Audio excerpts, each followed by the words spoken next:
A storm is a-brewing between the gods on American Gods. Actors Ian McShane and Ricky Whittle are starring in the new drama, and they're taking time out to chat with us about the show. And I can tell you guys have a lot of fun with one another. I'm so happy to have you on this morning. We're both from the same area, both from Manchester back in the UK. We both support the same football team, Manchester United, and we were very fortunate that we kind of hit it off from the beginning. I grew up watching one of the finest actors of our generation, and now I get to work with him. So I was very excited, and that kind of chemistry off camera has luckily translated onto camera, which was very important for these lead characters to kind of get off on the right foot. So it's quite a bromance on the show. And it's a show about immigrants, so it's very apt that we are both here talking as immigrants in this great country. It's a show about America, about faith in America, about religion, about love, about life, about belief.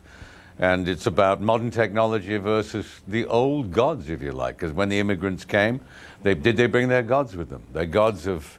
And this is not knocking formalized religion. It's about, if you don't have any belief of some kind, then you'll suffer from the frustration of the faithless, which is what his character goes through at the beginning. That's why he's called Shadow Moon. Well, wait, I got to back up a minute. Now, would the bromance be as strong if you didn't both cheer for the same football team, or would that have just been a deal breaker? Saying nothing. Well, I love it. I can truly see that chemistry on camera. But what I love about the show is how much it really just makes you think about life, and maybe even some of the things you don't necessarily want to think about. But what are you hoping the audience gets? We've been very fortunate. The book came out in 2001. We wrapped in November.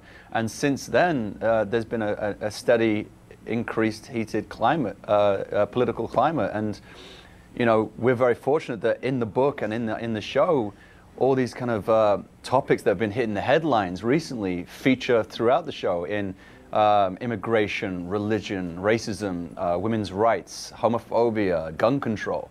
So these are all topics that are very important to not just America, but the world, and we want people to keep having the conversation. We don't ram these themes down your throat. We just merely talk about them, and we find it important that the world is aware of them all. And yeah, it's a hugely entertaining TV show that just touches on all those topics, like the great book it's based on by Neil Gaiman did. You know, and the book, as Nikki said, it came out 16 years ago, but it's never seemed more apt now.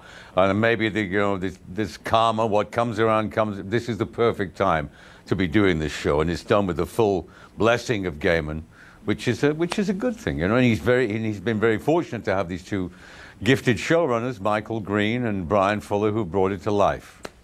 And with all the great other people in it. I mean, you've got, you know, the old gods, Kristen Chenoweth, Peter Stormare, Crispin Glover. If you don't like us two, you can wait till you get to Cloris Leachman and Gillian Anderson. Gillian Anderson. Oh my goodness, yeah, exactly. It's the best ensemble cast on TV. Well, I do love me some Kristen Chenoweth. Just Kristen. I listed all those, and you just come up with Kristen. She is lovely, though. She is sweet. Listen, you got a star-studded cast, and it'd be truly hard to pick a favorite. You mentioned the show touches on hot topics. What spark are you hoping to ignite when you say start a conversation on what you say is, you know, some of these relevant? No, that won't happen. I mean, the critics seem to like it. I mean, people who've seen the show seem very excited by it, which is good. And it'll be out there in about 10 days' time? April 30th on Stars in America, and outside America we beam out the very next day, May 1st, on Amazon Prime Video to 200 territories. You know, I didn't even know there were 200 territories in the world, which is education for me. But no, it's fantastic, and we're looking forward to kind of giving this back to the fans. They're the ones who their hunger kind of made Stars and Fremantle kind of want to make this project a reality and to bring it to TV or film. And so it's going to be exciting to see their reaction when we're able to give it back to them. Yeah, and well, to our viewers, if you haven't seen the trailer, be sure to check it out. It truly sets the tone for a great series, great writing, and I mean, the acting, guys, of course. The acting incredible. Is... Well, you've only seen right? the trailer. Well, you see the show, yeah.